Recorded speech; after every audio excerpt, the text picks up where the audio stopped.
There is a point where time stops feeling like something you're inside of.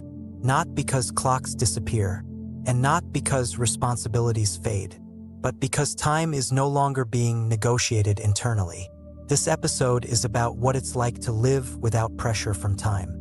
For a long time, time carried weight. There was always not enough of it, or too much of it. You were either behind or waiting. Time was something to manage, something to use well, something to stay ahead of. Even rest was measured against time. Was it productive enough? Was it earned? When the story quiets, time changes. Not structurally, experientially. Minutes still pass, days still move, but the sense that you're racing alongside them fades. You're no longer trying to catch up to now. This can feel subtle. You still have schedules. You still have commitments. But internally, there's less urgency. You're not bracing against the next thing while the current thing is happening. You're here as time moves. Time without pressure doesn't feel slow. It also doesn't feel fast. It feels neutral. Moments don't rush you. They arrive. And when they pass, they pass. You don't try to hold them. This changes how you relate to waiting. Waiting no longer feels like delay. You're not stalled. You're present. Whether something is happening or about to happen doesn't change your sense of being here. This removes a quiet frustration. The frustration of living slightly ahead of yourself. Time without pressure also changes how you relate to deadlines. Deadlines still exist, but they don't compress your attention. You do what needs to be done within the time available. You don't borrow stress from the future to motivate yourself. You work when it's time to work. You stop when it's time to stop. There's no internal clock yelling. This doesn't make you careless. It makes you more accurate. You're not scattering energy across imagined futures. You're focused on what's here. Time without pressure also affects how you relate to age. You're less concerned with where you should be by now. You don't compare your life to timelines. You don't measure yourself against milestones. You're not behind. You're not ahead. You're here. This can feel grounding. You stop racing an invisible schedule. Life unfolds at its pace, and you meet it.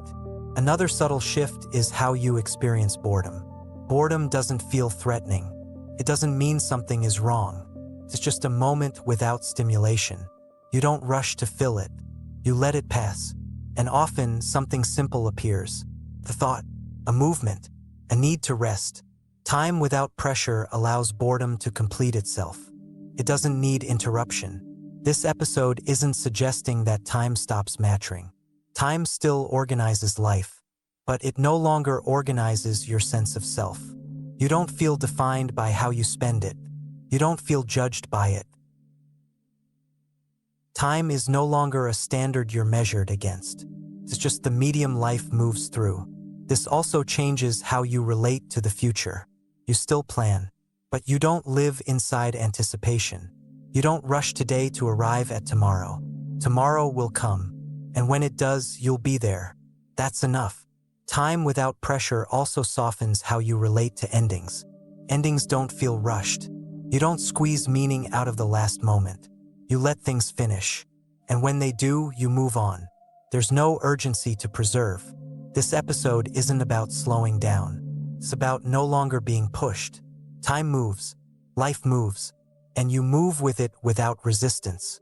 If you're listening to this and noticing that time feels less heavy lately, less demanding, less personal, that's not disengagement. That's time without pressure. And if these reflections help you feel more at ease inside the movement of time, you're welcome to stay with the season as it continues. Liking the video helps it reach others who may be exhausted from racing an invisible clock.